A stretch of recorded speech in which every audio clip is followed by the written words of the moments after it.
We often hear people complaining that they are either too fat or too thin. It is natural to want to look our best. Maintaining a healthy weight not only makes us look good, we will also feel better. This is because we are less likely to get diseases caused by being underweight or overweight. We can control our body weight effectively when we maintain our energy balance. If we need to lose or gain a few kilograms for health reasons, then we should start by learning more about energy balance. Energy comes from nutrients stored in the food we eat, namely carbohydrates, fats, and proteins. When food is eaten, it is digested into simpler substances such as glucose, fatty acids, glycerol, and amino acid.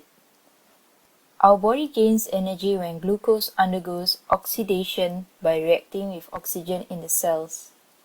This process is known as cellular respiration.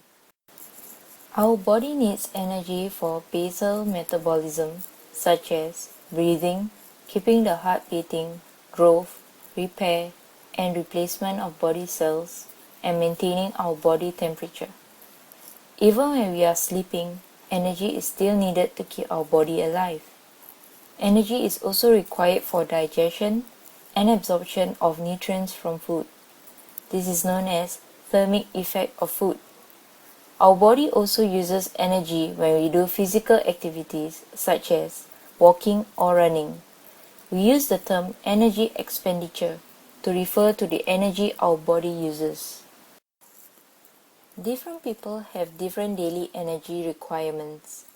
The amount of energy needed by a person depends on various factors.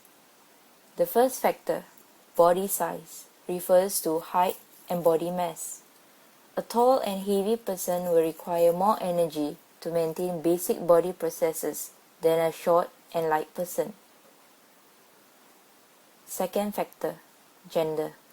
Males generally need more energy than females because they have more muscle mass. The third factor, age. Energy requirements increase as a young child grows up to become a teenager and then an adult. However, adults over the age of 60 have decreasing energy needs. The fourth factor, occupation. Some jobs involve a higher level of physical activity than others. For example, a construction worker who does a lot of manual work uses more energy than an office worker who sits in front of the computer all day. The last factor, level of physical activity. Even when our body is at rest, it needs energy to carry out basic functions such as breathing. The rate at which our body consumes energy when it is at rest is called the basal metabolic rate, BMR. Apart from maintaining basic body processes, energy is also used by the muscles during physical activity. How much energy is used depends on the type of activity done and how much time is spent doing it.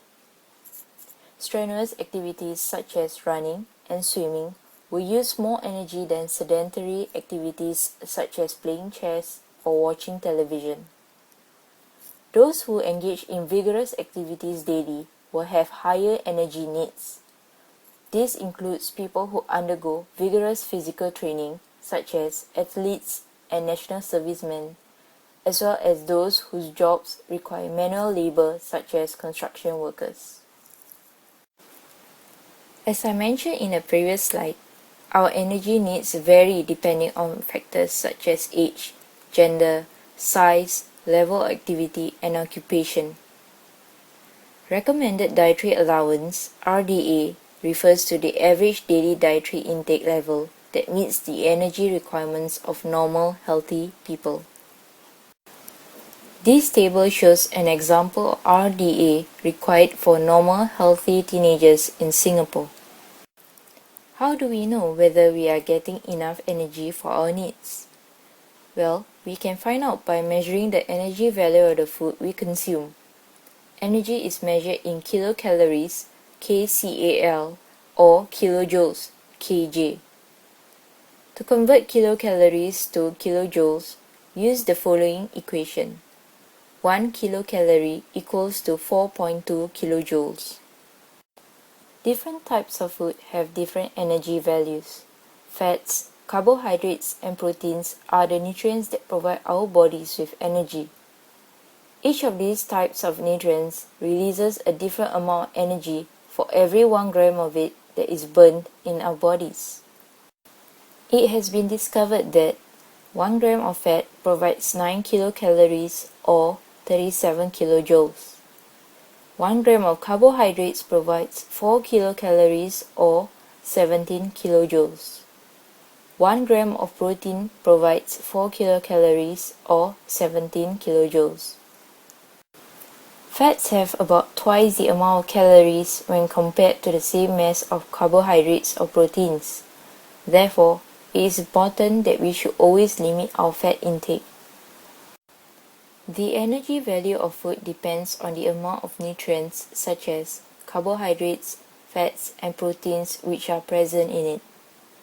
The table here shows the two categories of food available: high energy foods and low energy foods. High energy foods usually contain high amounts of fats and/or sugar. Some of these high energy foods are also described as empty calories. This is because they contain very little of other nutrients such as vitamins and minerals. Low energy foods usually contain low amounts of fats and/or sugar. Although these foods may be low in energy value, they provide valuable nutrients such as vitamins and minerals. The energy value of food can change significantly during the cooking process. There are two main factors which change the energy value of food during cooking. The first factor is methods of cooking. Foods which are deep fried absorbs a large amount of fats, which causes the energy value to increase.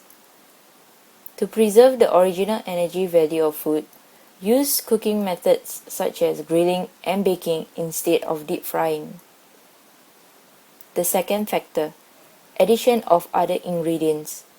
Adding ingredients of high energy value to food also alters its total energy value.